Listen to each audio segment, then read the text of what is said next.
Bienvenue dans le Meeting Club. Avec ce podcast, nous anticipons les changements, décryptons les futurs enjeux RH, compétences et formations. Je m'appelle Morgane Marietti, je suis entrepreneur, cofondateur de Proactive Academy, l'entreprise qui forme vos salariés. Nous vous proposons un regard croisé sur tous les sujets du moment, avec des experts, des entrepreneurs, des managers.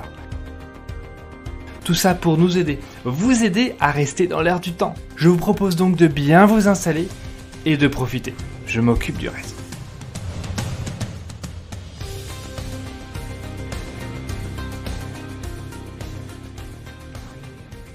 Écoutez, bonjour à tous et bienvenue dans ce nouvel épisode du Meeting Club, donc le podcast de Proactive Academy. Et aujourd'hui, nous allons parler de Calliope et surtout de l'audit de renouvellement de Calliope avec deux de nos expertes, donc Marie-Annette Lemaine et Agnès Bogaert. Bonjour à toutes les deux. Bonjour. Bonjour. Voilà, vous pouvez garder vos micros allumés. Pour nous, c'est pas un problème.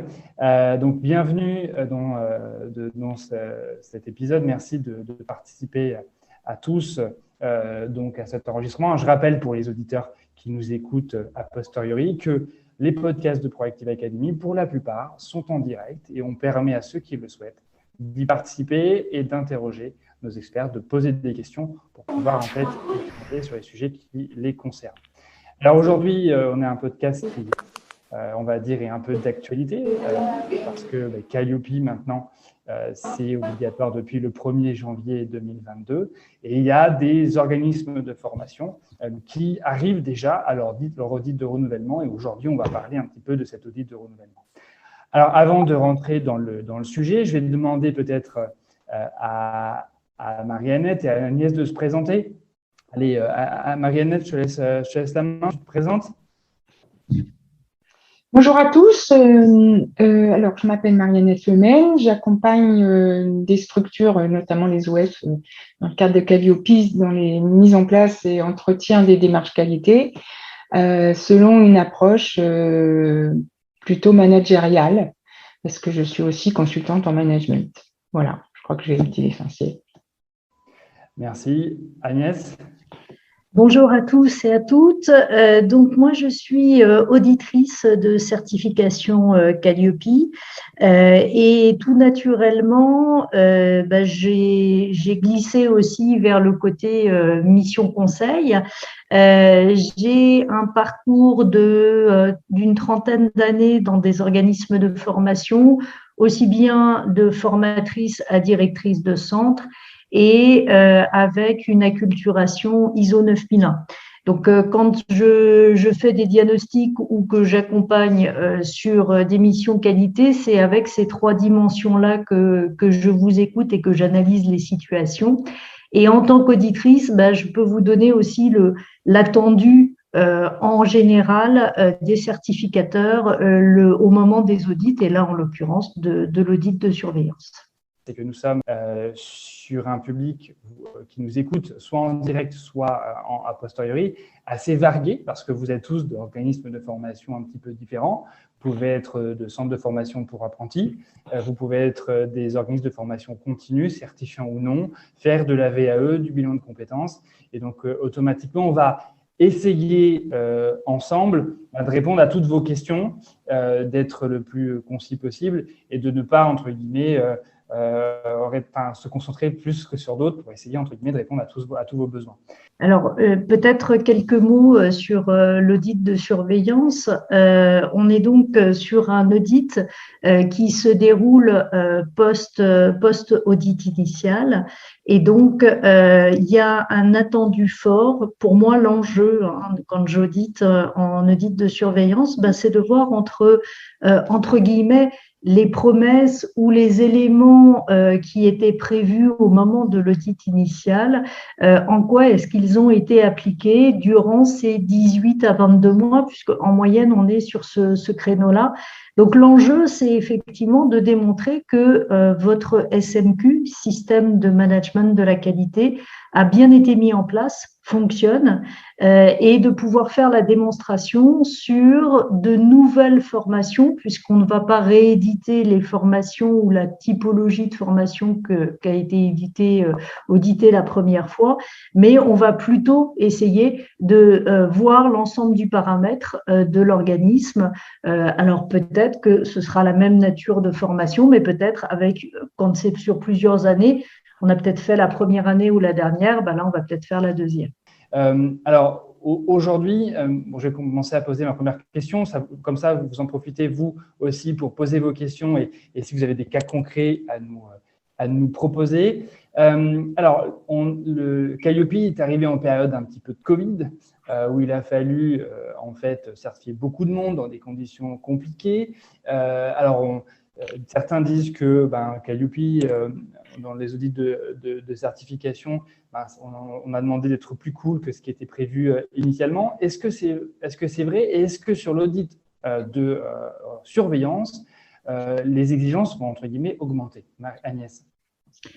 Alors, juste, je vais pas répondre tout de suite à la question, je ne vais pas faire l'homme politique, mais quand même, je vais juste redonner le contexte. Au déparrage, l'audit de surveillance a été pensé comme un audit distanciel, c'est-à-dire une étude documentaire uniquement. Donc, ça veut dire que là, on attend, et c'est un peu le niveau d'exigence important, c'est qu'on attend que, de par la démonstration des documents sans autre interaction humaine, on puisse comprendre la qualité de votre SMQ et sa normalité au regard du référentiel Calliope. Donc, il n'y a pas forcément un niveau d'exigence supérieur. Logiquement, que ce soit de l'initial ou de la surveillance, on est à peu près sur les mêmes niveaux. L'enjeu, c'est que votre SMQ couvre le référentiel Calliope. Par contre, là où il y a un enjeu fort, c'est que là, vous avez 1 an et demi à presque 2 ans d'application et que plus le temps est long de la démonstration, plus le risque de l'anomalie existe et surtout, il faut prouver que on fait bien une bonne répétition. Par exemple, si vous avez mis en place un copil qualité, au moment de l'audit initial, très souvent, on a fait une version au mieux de son copil. Là, il va falloir démontrer que ce qu'on avait dit, c'est-à-dire, par exemple, qu'on va faire un copil tous les mois, les 6 premiers mois post-certification, et après peut-être quelque chose de tous les trimestres ou tous les semestres, il va falloir démontrer qu'on l'a bien fait. Donc, il y a un enjeu en termes de répétition de la pratique SMQ et du fait de tenir les choses au quotidien. Et on sait très bien, vous et nous, que c'est souvent le quotidien qui va nécessiter une attention qu'on n'a pas forcément à l'instant T. Donc, il y a un risque d'avoir des coquilles, des manquements qui est un peu plus fort qu'au jour de l'audit initial où, a priori, vous aviez la main sur le paramètre qui allait être audité. Là, on est sur l'ensemble de votre activité. C'est le gros enjeu de l'audit de surveillance. Donc, en fait, si je comprends bien, on n'est plus sur un échantillonnage dans le cadre de l'audit de suivi? Ah si, toujours. Mais cet échantillonnage, il va pouvoir se faire sur n'importe quelle formation qui s'est déroulée ces 18 à 22 derniers mois. Donc on est sur quelque chose de plus large. Donc, en partant sur la partie calendrier, si on part du lendemain de l'audit de certification, entre guillemets, à la veille de l'audit de surveillance. Exactement. Alors, c'est vrai que la règle qui continue à s'appliquer, c'est qu'on essaye de regarder au plus près du jour de l'audit pour avoir une photographie du SMQ aujourd'hui. Néanmoins, rien n'est dit dans les textes qu'on va uniquement s'intéresser aux 6 derniers mois, aux 12 derniers mois. On peut effectivement très bien prendre un échantillonnage. Alors, en général, on échantillonne 2 formations. Si vraiment il y a nécessité, on va en échantillonner une 3e, mais rien n'empêche d'aller voir des choses au lendemain de votre audit initial. Très bien. On est d'accord que, donc là, dans l'audit de surveillance, est-ce que l'auditrice ou l'auditeur va aussi regarder en priorité les non-conformités mineures ou majeures qui ont été relevées dans l'audit de certification? Oui, tout à fait. C'est sa priorité de vérifier que ce qui a été considéré comme levé est effectivement une non-conformité levée. On va avoir toujours le même enjeu qu'à l'audit initial, c'est que les non-conformités majeures ou mineures, majeure étant une non-conformité bloquante, mineure étant une non-conformité non bloquante pour le fait d'avoir la continuité de sa certification, il faut les lever en temps et en heure, sinon on risque la suspension de sa certification.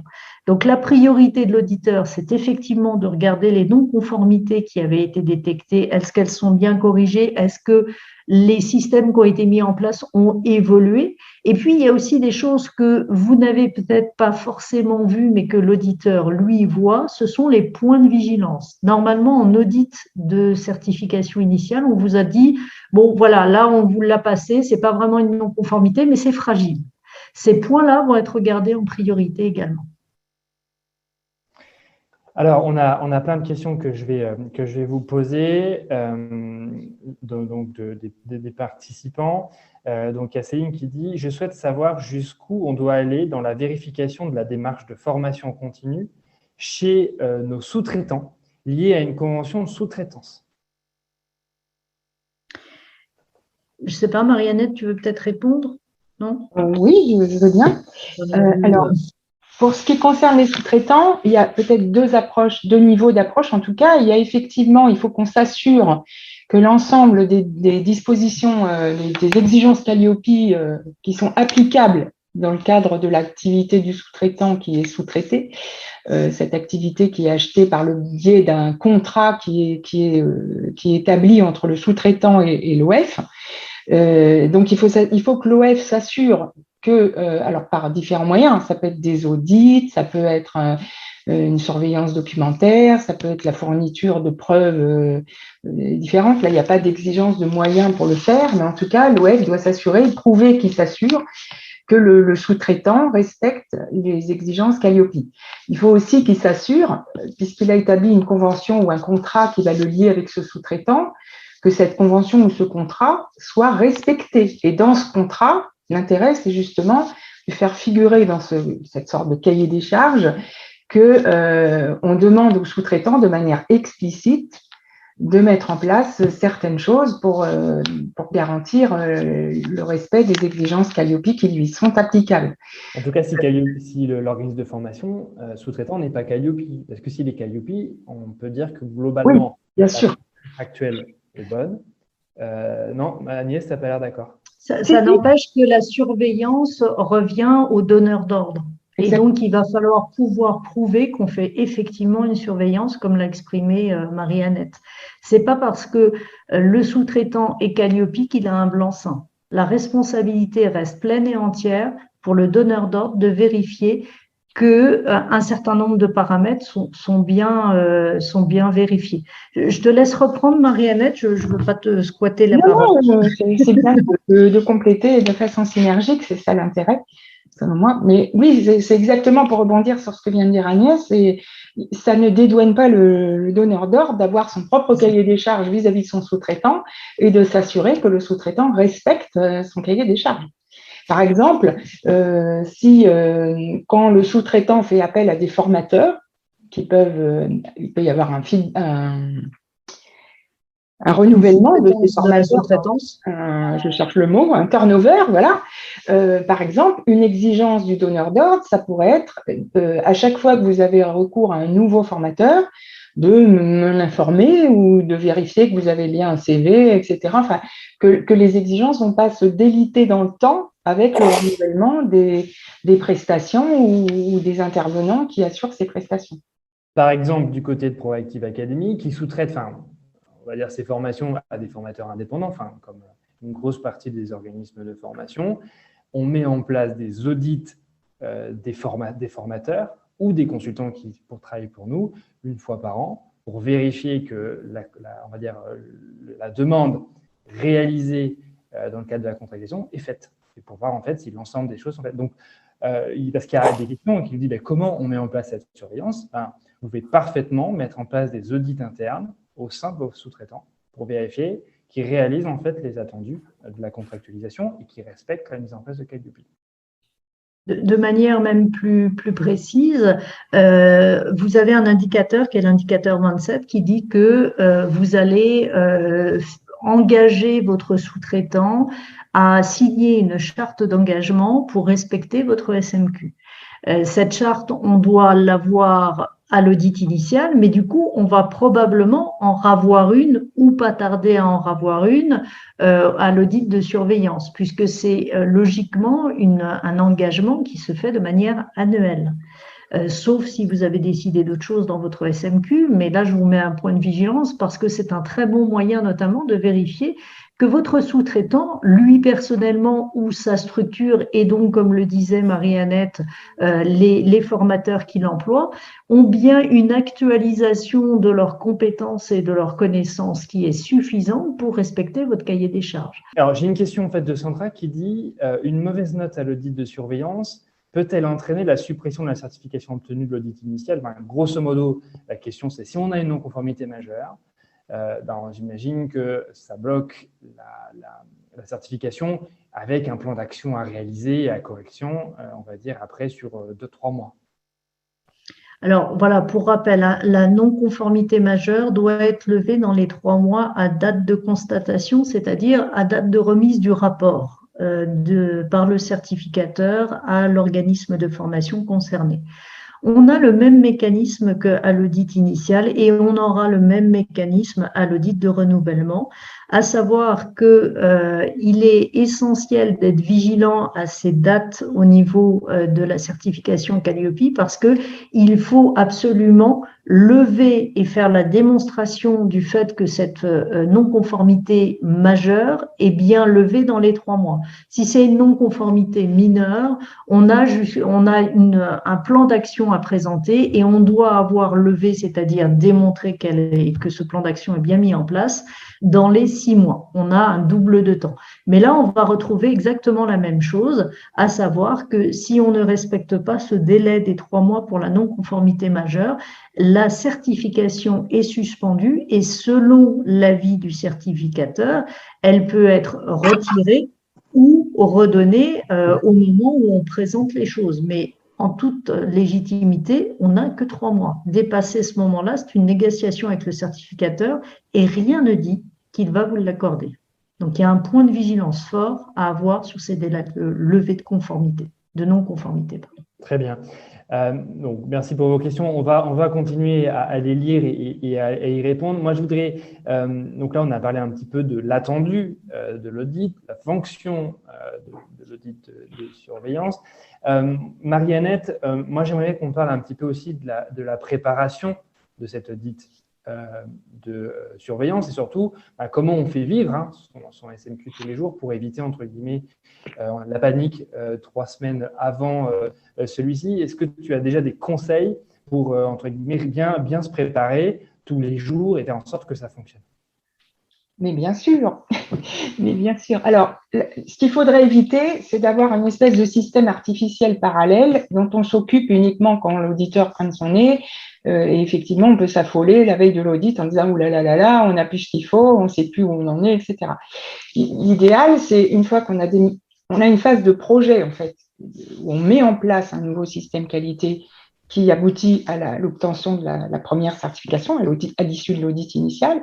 Et ensuite, il faut faire vivre ce système. Donc, la meilleure façon de s'y prendre, c'est de l'intégrer dans nos pratiques quotidiennes. Pas de faire la qualité à côté de ce qu'on faisait avant, mais de l'intégrer, c'est-à-dire de fonctionner à travers ce qui a été mis en place en faisant en sorte que ce soit nos règles de fonctionnement habituelles. Et auquel cas, on n'a plus besoin de penser Calliope parce qu'on fait du Calliope un peu comme M. Jourdain fait de la prose. Ça fait partie des habitudes, on a les bons réflexes et ça va de soi de le faire. Ça, c'est la meilleure façon de faire, c'est-à-dire d'avoir des pratiques managériales qui intègrent directement les pratiques qualité. D'où l'intérêt d'avoir des pratiques qui soient pragmatiques, qui soient proches de la réalité de vos activités, et puis qui ne soient pas des usines à gaz à maintenir et à faire vivre. En fait, c'est ça. Alors, comment préparer son audit? Ça demande, même quand on a intégré et qu'on le fait vivre, ça demande quand même une préparation. La préparation, eh bien, on va d'abord reprendre le rapport de l'audit précédent pour revoir ce qu'avait demandé l'auditeur en termes de non-conformité. Est-ce qu'on a vraiment bien mis en place les choses? Est-ce qu'il n'y a pas des petits ajustements à faire pour ne pas risquer justement qu'elles ne soient pas levées? On regarde aussi les points de vigilance pour voir si on est toujours aussi fragile sur ces points, si on a évolué sur ces sujets. Et puis, on se remet un petit peu aussi peut-être dans le bain de repasser, de se refaire une espèce de répétition générale en repassant peut-être, par exemple, le référentiel en revue pour juste se rassurer et se remettre un petit peu les choses. Le référentiel, on ne le lit pas tous les jours dans les activités. Et se poser la question, depuis le dernier audit, qu'est-ce qui a changé dans notre système en termes de personnes, en termes d'organisation, en termes de prestations? Par exemple, on ne faisait pas de VAE, maintenant on en fait, ou on n'avait pas telle formation, maintenant on a rentré dans notre catalogue de formation cette formation. Essayez de voir tout ce qui a changé et est-ce que ce qui a changé, on a pensé à l'intégrer aussi dans les exigences Calliope? S'il y a un nouveau collaborateur qui est entré dans la structure, par exemple, est-ce que on lui a bien présenté les exigences de Calliope, le système qualité avec les différentes procédures, documents, règles de fonctionnement qu'on a, ou est-ce qu'il n'est pas laissé un petit peu, il a dû se débrouiller tout seul pour intégrer tout ça? Voilà, l'idée, c'est de faire vivre ce qu'on a mis en place, de l'améliorer aussi, puisqu'on nous demande de faire de l'amélioration continue. Il faut aussi prouver qu'on a été capable de corriger ce qui n'allait pas bien, de réagir à tout ce qui nous permet de mesurer la qualité de nos formations, par exemple les taux de satisfaction des bénéficiaires de la formation, comment on a tenu compte de ces résultats pour améliorer les prestations et notre système. Et exactement. On peut dire aussi que faire vivre son système qualité, c'est aussi s'organiser peut-être des audits internes ensemble, c'est-à-dire quelqu'un s'est formé à l'audit interne en fait, il va, entre guillemets, auditer peut-être certains indicateurs à un tel moment de l'année, d'autres une autre période d'année pour faire vivre et voir en fait s'il y a des écarts par rapport à ces audits-là. Tout à fait. Alors ça, c'est pas une exigence en tant que telle dans Calliope, contrairement à l'ISO 9001 par exemple, mais c'est tout à fait une pratique. D'abord, de toute façon, Calliope s'est beaucoup inspiré de l'ISO 9001 pour certaines choses.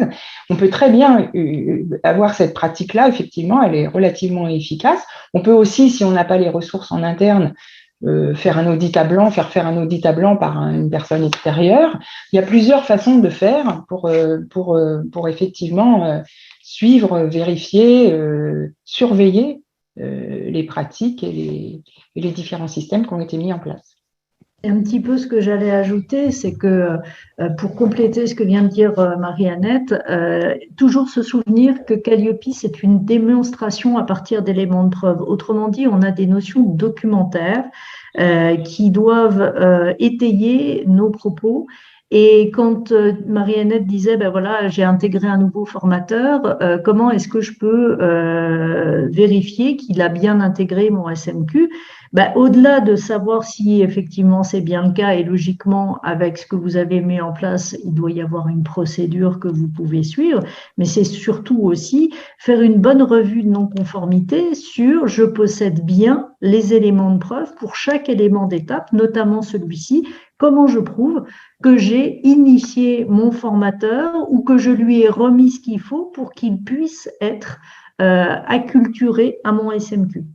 Donc, il y a vraiment une notion de revue de non-conformité sur une base documentaire qui est, à mon avis, un point fondamental à faire avant de passer l'audit.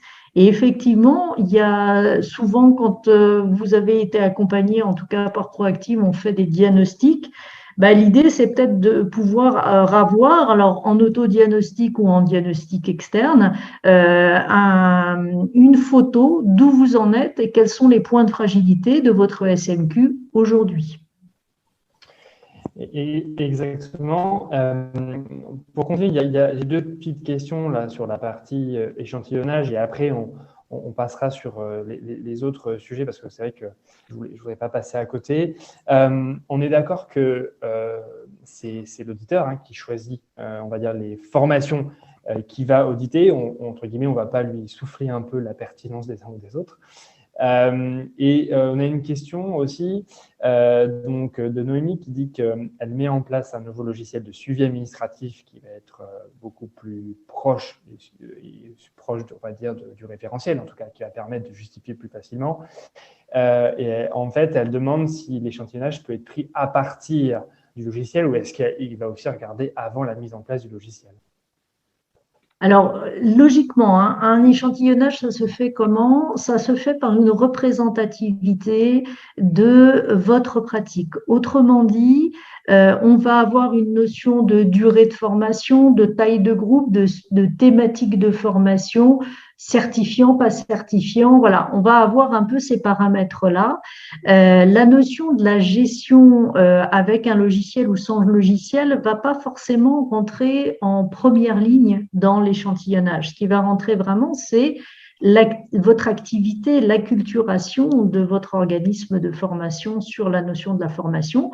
Après, si moi je vous auditais, eh bien, effectivement, je prendrais une version avant, après, et ça me permettrait d'évaluer en quoi est-ce que cette intégration du logiciel permet une réelle amélioration continue, une fiabilisation de votre SMQ. C'est fort probable, effectivement, et je rebondis du coup, parce que je faisais la moue, vous m'avez peut-être vu, quand Morgane disait on n'influence pas l'auditeur. Voilà, moi, pour ceux que j'ai pu accompagner, clairement, il y a quelques trucs pour pouvoir orienter plutôt sur ce terrain-là ou sur un autre. Et là, il est intéressant de communiquer de manière stratégique. C'est pour ça que je vous invite à ne surtout pas négliger l'impact de la présentation de votre OF au certificateur, parce que là, vous pouvez délivrer un certain nombre de messages qui peuvent aussi vous arranger et en tout cas vous aider à circonscrire où le doigt de l'auditeur va tomber pour regarder votre pratique SMQ. C'est pas moi qui l'ai dit, c'est Agnès. Super. Marie-Annette, on a une question. Je pense que là, on va commencer à rentrer vraiment dans les indicateurs. Alors, je pense qu'on parle peut-être aussi de gens qui vont aussi se faire auditer. Il y a peut-être des gens qui nous écoutent et qui rentrent aussi dans la certification que maintenant. En fait, autour de la communication, c'est-à-dire de l'affichage de Calliope sur le site, quels sont les éléments qui vont être vérifiés pour accéder à la conformité de cet indicateur? Alors ça, c'est les premiers indicateurs du référentiel.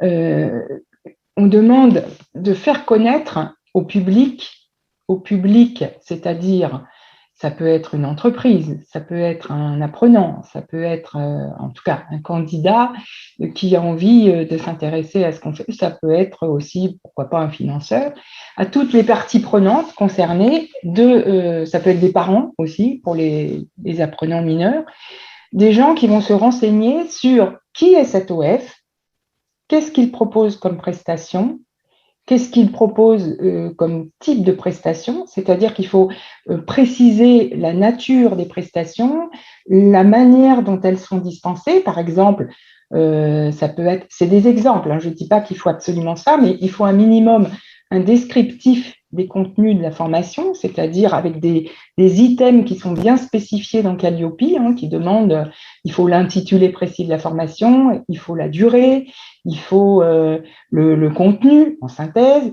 il faut est-ce que c'est certifiant ou pas certifiant, il faut renseigner un certain nombre d'items qui sont tout à fait précisés de manière explicite dans Calliope, et il faut faire ça pour chaque formation qui sont dispensées, voire chaque prestation. Alors ça peut être différent selon qu'il s'agit d'apprentissage, de formation continue, de VAE, voire de bilan de compétences pour ceux qui proposent ces prestations. Il faut aussi des informations générales sur l'OF pour savoir, par exemple, où se déroulent les prestations de formation. Est-ce que c'est à distance? Est-ce que c'est à un endroit précis? Est-ce que c'est dans l'entreprise? Il y a aussi des informations à donner sur les indicateurs de performance selon les prestations qu'on délivre et la pertinence de ces informations, les taux de satisfaction, les taux d'obtention des certifications proposées, le cas échéant. Qu'est-ce que je pourrais dire d'autre? Et puis, oui, il y a aussi les modalités.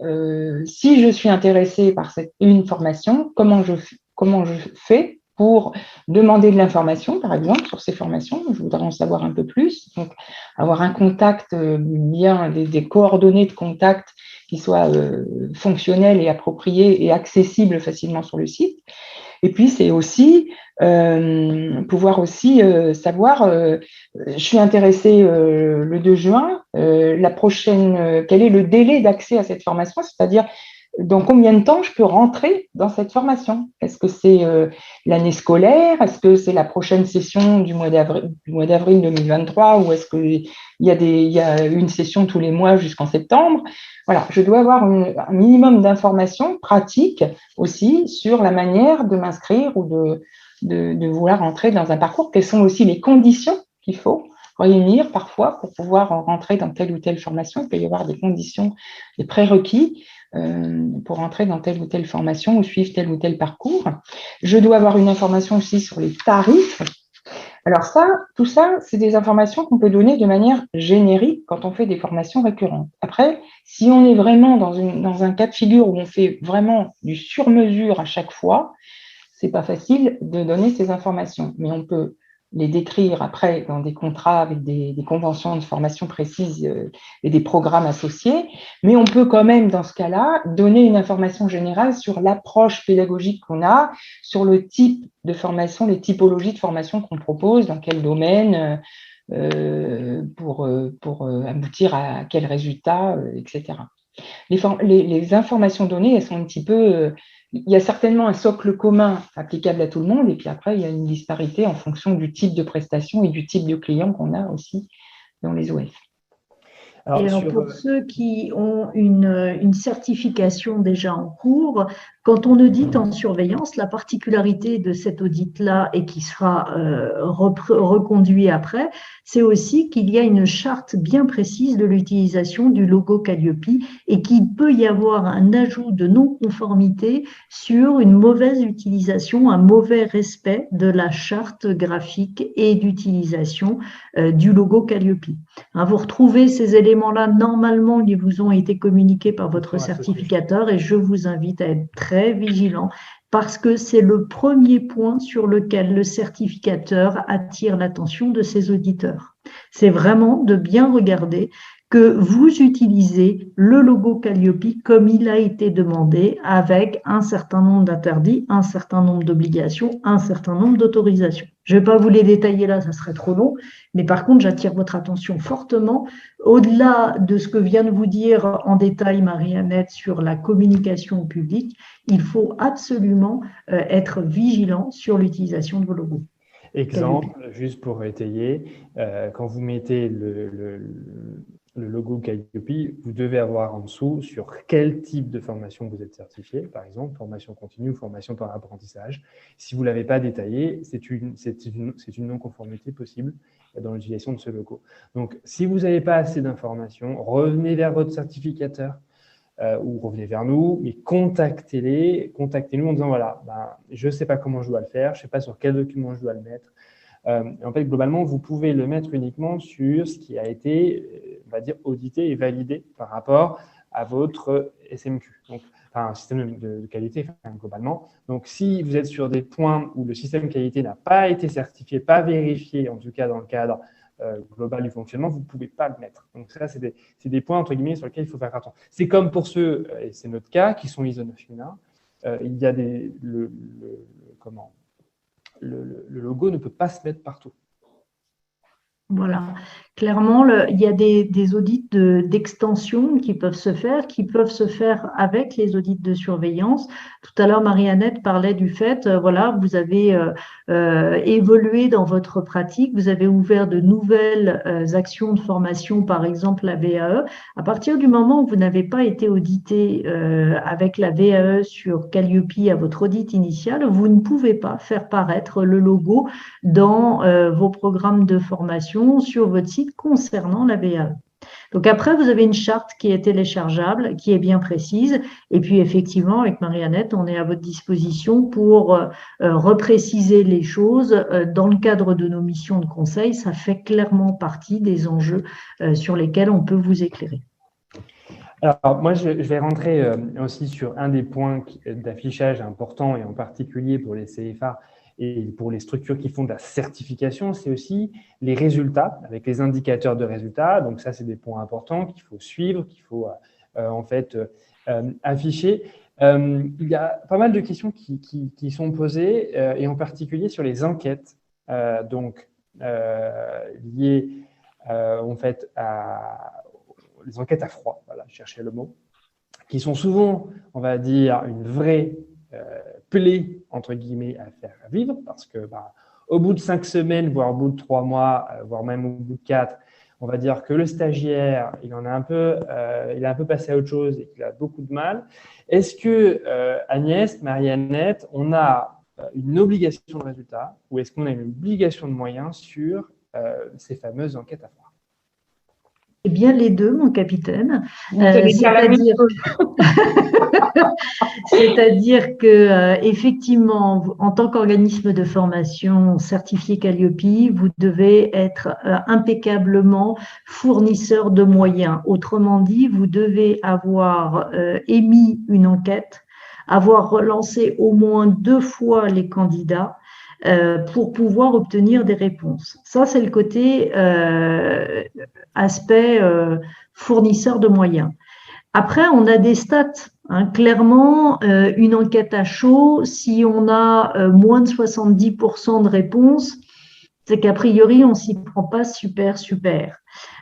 Si on est sur de l'enquête à froid au bout d'un mois, qu'on a quelque chose comme 30% de réponses, on est dans la moyenne faible, mais dans la moyenne. Il n'y a pas de souci. Si par contre, sur 200 questionnaires d'enquête, notamment de reclassement et d'insertion, je n'obtiens que 2 réponses, même si j'ai relancé 2 fois, je ne peux pas me contenter de ça. Et là, pour rebondir sur une question de tout à l'heure, en termes d'amélioration continue, il va falloir que je puisse présenter quelque chose pour dire, là, visiblement, ce qu'on fait, ça ne marche pas, donc on va le faire autrement. Et ça, c'est là où il y a une notion d'obligation de résultat à minimum. Après, on n'est pas non plus à attendre que tout le monde réponde parce que c'est mission impossible. Encore un coup, si on a un peu plus d'un quart de personnes qui nous répondent, même pas forcément totalement à nos questionnaires, donc après, un gros axe de réflexion sur le questionnaire et sa taille, on est dans les clous en tant que fournisseur de moyens. Je ne sais pas si tu veux faire un complément, Marie-Annette. Oui, je vais bien. Il y a aussi dans les pratiques, on parlait d'amélioration continue. Ça m'est arrivé avec certaines personnes, certains OF accompagnés, qu'on constate effectivement que le taux de réponse aux enquêtes était assez déplorable et que c'était statistiquement non représentatif, parce que c'est ça la grosse question, que ce soit statistiquement représentatif. Et en fait, en regardant un petit peu les pratiques, on se rendait compte que la formation avait lieu, et puis après, on envoyait par mail un questionnaire aux stagiaires, aux apprenants. Et évidemment, comme le disait Morgane tout à l'heure, ils sont passés à autre chose et il y a un taux de réponse qui est assez faible. Donc, je leur ai conseillé de faire en sorte que le questionnaire soit soumis pendant la formation, c'est-à-dire pendant le dernier quart d'heure, par exemple, de la dernière session. Et là, tout de suite, on a eu 99% de réponses.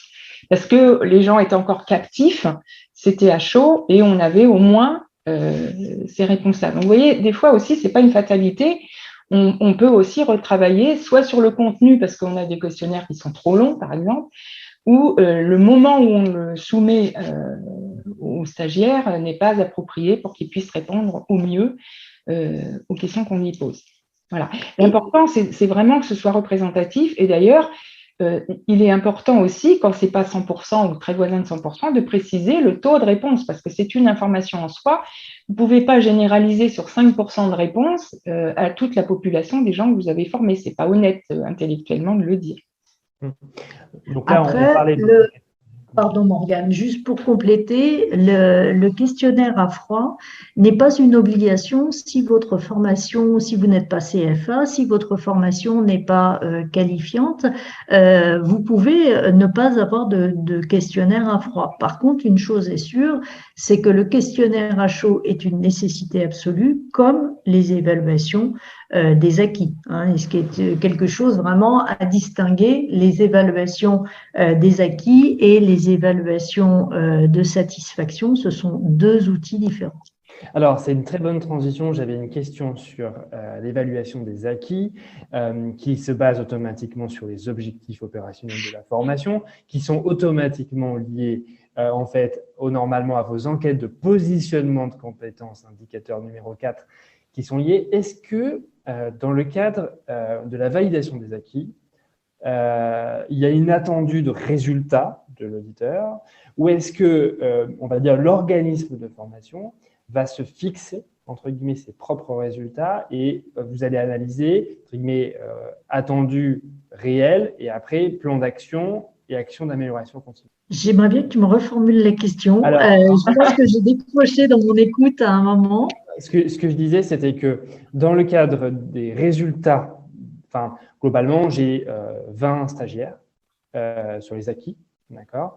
Ils ont tous répondu au questionnaire ou en fait aux tests ou aux examens qui ont été faits sur la validation des acquis. Et on a globalement 60% de gens qui passent entre guillemets la certification ou qui valident les acquis sur un objectif, par exemple, fixé de 80% ou vice-versa. Est-ce que là-dessus, en fait, c'est sanctionnable ou est-ce que derrière, on attend plutôt de l'organisme de formation, j'imagine, un plan d'action correctif pour éviter que ça se reproduise? Alors, Calliope évalue des process, il n'évalue pas une qualité de résultat. Ça, déjà, il faut bien se le remettre en tête. On est sur de la qualité, donc on est sur est-ce que ce que je fais, je l'ai testé, vérifié comme conforme, et si ça n'est pas le cas, comment je rectifie le tir et je reteste, hein. On est sur la fameuse roue de Deming. Et donc, ça, c'est un premier point. On ne peut pas vous réfuter que vous n'avez pas atteint vos objectifs parce que vous n'avez pas suffisamment de bons résultats. De surcroît en VAE, c'est tellement lié au candidat, au travail qu'il fournit, à la vie qu'il a, que c'est difficile de dire je vais vous emmener à 100% de réussite. Par contre, effectivement, si j'ai posé comme postulat que j'emmenais 80% de mes candidats, ce qui serait franchement une erreur de mon point de vue en termes de process, hein, mais si je dis et j'annonce que 100% de mes candidats obtiennent la certification, et que je ne l'ai pas, il va falloir que je fasse quelque chose. Et c'est là où l'amélioration continue rentre en ligne de compte. Ce qu'il faut bien comprendre dans un SMQ, c'est que ce qui est une erreur ou un manquement n'est pas un élément incompatible avec de la qualité. Ce qu'il est, c'est le fait d'avoir quelque chose qui ne marche pas, de ne pas le voir et donc de ne pas le corriger. Le fait que je corrige quelque chose qui n'a pas bien marché et qu'à la rigueur, ma solution première n'est pas forcément la meilleure, ne peut pas être sanctionné dans le cadre d'une certification Calliope ou ISO 9001. Par contre, le fait qu'il y ait quelque chose qui ne marche pas et que je n'ai pas suffisamment contrôlé mes résultats et donc je ne vois pas, alors là, c'est une erreur qualité. Je pourrais compléter par quelque chose, par exemple, si c'est une formation certifiante, c'est-à-dire qu'on obtient un diplôme ou un certificat à l'issue de la formation, il y a forcément un barème de notes avec des coefficients, etc., comme pour n'importe quel diplôme. Donc là, on est capable aussi de suivre. Il y a aussi le facteur durée de formation qui peut interférer là-dedans. Les formations courtes, on ne va pas évaluer les acquis de la même façon qu'une formation longue. Une formation longue, on ne va pas attendre la fin de la formation au bout de 3 ans pour se préoccuper de savoir si les stagiaires ont suivi ou pas.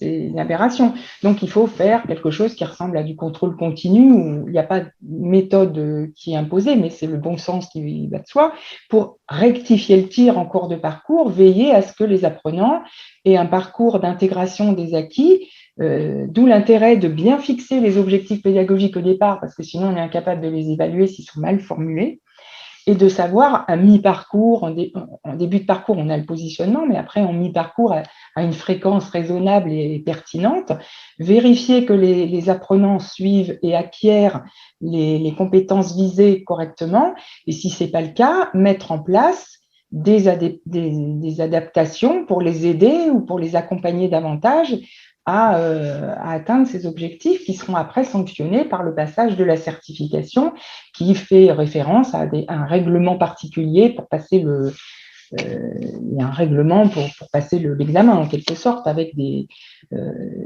barèmes, enfin on note pas les gens à la tête du client, on va dire, des choses comme ça. La difficulté, c'est quand on a des appréciations en formation continue, par contre, qui sont un peu plus qualitatives. Et là, c'est pas toujours facile d'avoir des critères objectifs d'évaluation des acquis. Mais il faut réfléchir à la question et on arrive en général par le biais d'exercices, de jeux de rôle. Il y a plein de moyens possibles pour se faire une idée, à la fois pour l'apprenant lui-même qui puisse se situer dans l'évaluation, son parcours, la manière dont il progresse dans ses acquisitions.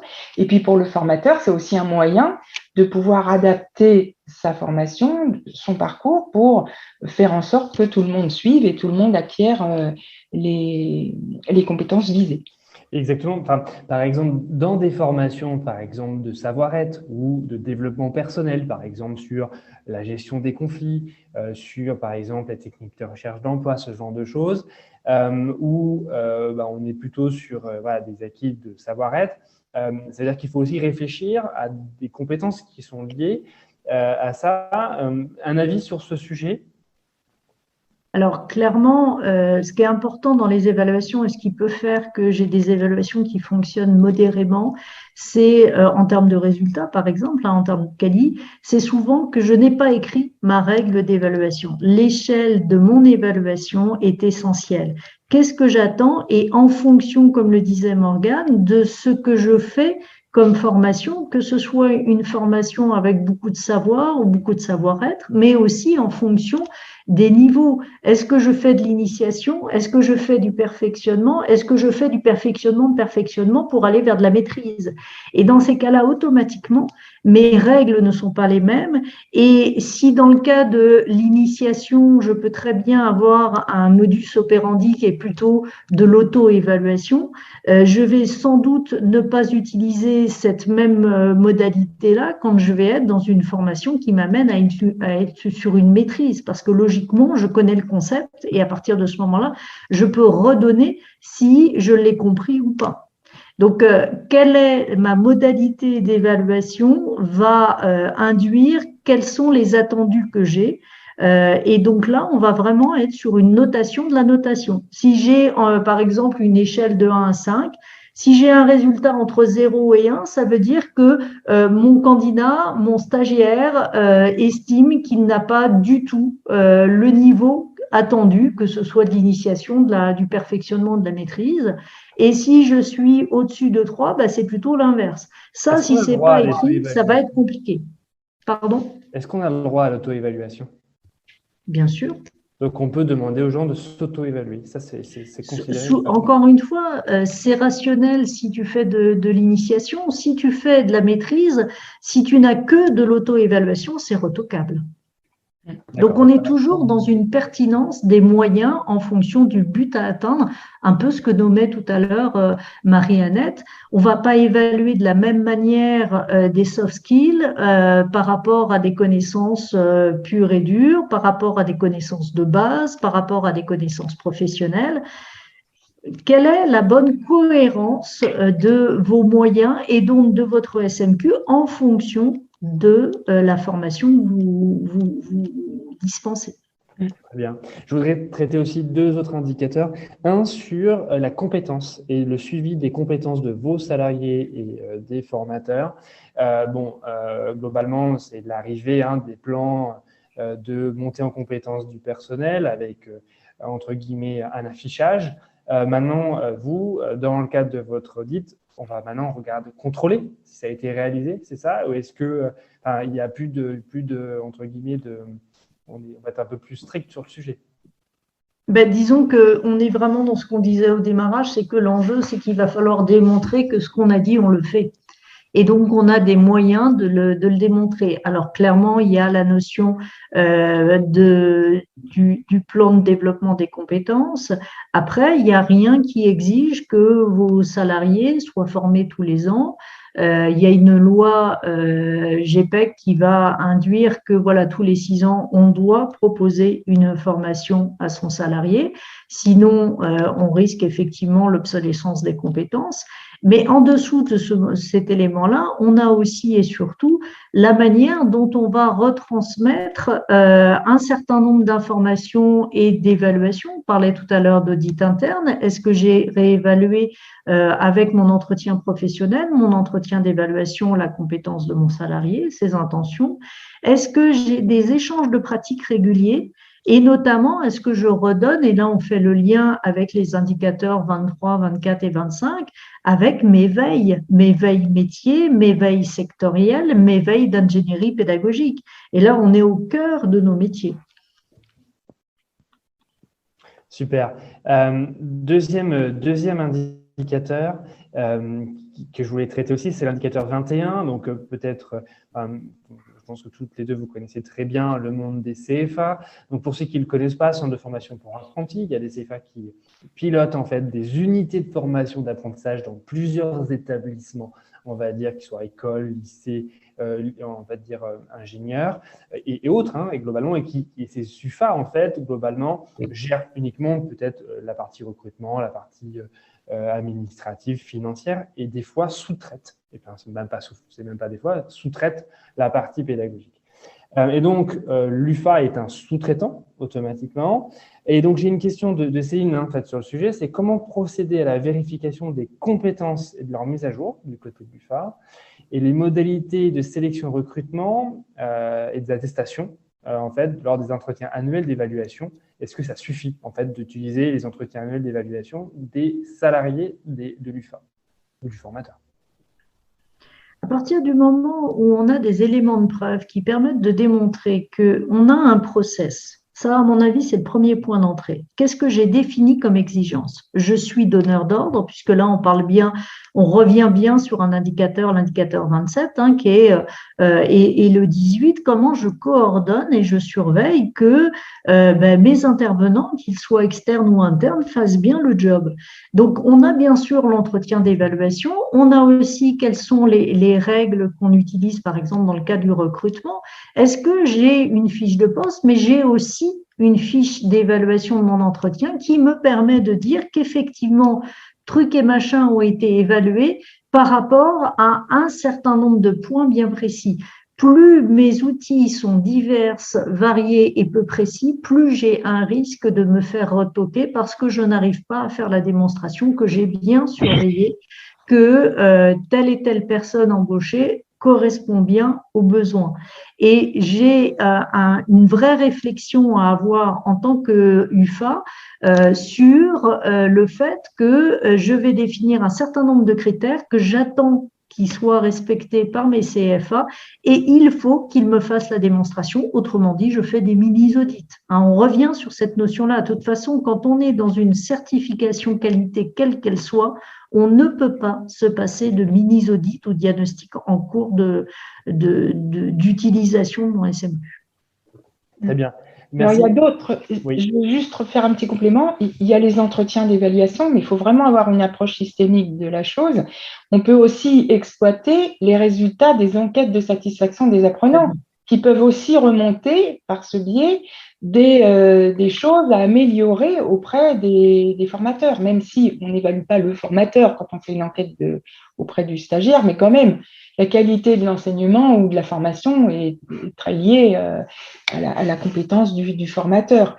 Donc, ça peut être aussi un élément et vraiment la notion de définir des critères d'évaluation les plus objectifs possibles, c'est extrêmement important de savoir qu'est-ce qu'on attend d'un formateur pour telle formation et est-ce qu'on a bien intégré les évolutions de la demande du marché vis-à-vis de ses compétences. Par exemple, si aujourd'hui, je pense à un exemple très concret, on forme des ingénieurs à faire des plans de bâtiments, par exemple, et puis maintenant, il y a une maquette en 3D qui est utilisée par tout le monde. L'enseignement qui n'intégrerait pas l'utilisation de cette maquette en 3 dimensions serait un écart par rapport aux besoins.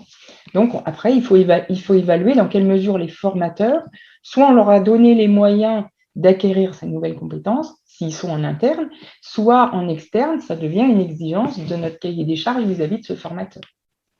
Et pour en revenir sur l'exemple de l'UFA, c'est vraiment de bien communiquer et donc de bien avoir réfléchi en amont la règle qu'on va suivre pour définir les attentes et les priorisations qu'on a sur ces évolutions de compétences et surveillance de compétences de mes formateurs et globalement de mon personnel sur mon centre de formation, parce que la partie administrative qui va permettre notamment de gérer les stats, etc., si je rebondis sur la logique systémique évoquée par Marie-Annette, ça veut dire que j'ai aussi tout un ensemble de personnel et automatiquement, mon échelle d'évaluation ne va pas être la même selon que je fasse j'ai un chargé de relations école-entreprise qui va faire un suivi d'insertion et selon que j'ai un formateur peut-être en CAO sur ma formation d'ingénieur. Super. Dernière question et après on va arriver au bout de notre heure et je sais que vous avez tous des choses aussi à faire et l'objectif c'était de rester sur le timing. Quand on a une certification partielle, c'est-à-dire qu'on cumule Calliope avec l'ISO 9001 par exemple ou d'autres certifications comme les RNQ, pas les RNQ mais il y en a d'autres et j'ai mangé le nom, mais qu'on décide de l'abandonner. Voilà, exactement. On décide d'abandonner cette certification partielle parce qu'elle nous demande trop de travail et que c'est un cumul. Donc, par exemple, on abandonne la certification ISO 9001. Donc, ça veut dire qu'on a de nouveaux indicateurs Calliope qui rentrent en compte. Dans le cadre de l'audit de surveillance, est-ce que ça veut dire qu'on a un audit plus long et que ces indicateurs vont être surveillés en priorité ? Alors, ça veut dire que dans ces cas-là, on va probablement se retrouver avec une mixité, c'est-à-dire qu'on va avoir un audit d'extension. Par exemple, j'ai le cas d'un client très précisément qui a racheté une structure et qui se retrouve du coup à avoir triplé ses sites de production de formation. C'est-à-dire qu'on est passé de 15 sites, ils en ont plus de 50. Donc là, il y a eu un mixte entre l'audit d'extension et l'audit de surveillance. A priori, mais il faudra revérifier parce que là, je m'avance un petit peu, mais a priori, le certificateur va probablement vous proposer effectivement de refaire un audit complet, donc avec les 25, 32 ou 34 indicateurs si on est multisite, de rebalayer l'ensemble dans cet audit de surveillance et que ça devienne somme toute un audit d'extension parce qu'on n'est plus sur un audit adapté en fonction de mes certifications CNEFOP. C'est bon à savoir. Très bien. Alors, on a traité pendant 1 heure ce sujet sur l'audit de surveillance.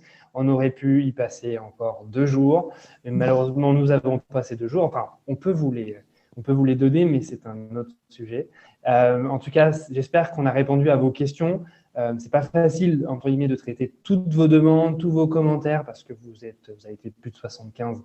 Et c'est vrai que voilà, j'ai essayé de regrouper les sujets entre vous, mais en tout cas, on pourra retraiter de ce besoin-là, on va dire, au second semestre. Merci en tout cas à votre participation. Agnès, Marie-Annette, merci beaucoup pour la qualité de votre expertise. C'est toujours appréciable et agréable. Merci aux auditeurs et on vous retrouve à tous dans un prochain épisode du Meeting Club. Pour ceux qui veulent s'y inscrire ou s'y retrouver, allez sur proactiveacademy.fr. À très bientôt. Je vous souhaite une agréable journée dans le Meeting Club. Merci Morgane. Bonne journée à tous. Merci. Bonne continuation. C'est super, vous avez suivi l'émission jusqu'au bout. Je vous remercie beaucoup pour votre fidélité. Si vous avez aimé cet épisode, n'hésitez pas à commenter, à liker, à partager à vos amis et surtout à mettre 5 étoiles, 20 étoiles, 30 étoiles sur Apple Podcast. Ce podcast, le Meeting Club, a été produit par Proactive Academy, une entreprise qui vous accompagne dans la formation et la montée en compétences de vos salariés. Je remercie toutes les équipes pour leur aide et pour leur investissement de tous les jours et je vous dis à très bientôt dans le Meeting Club.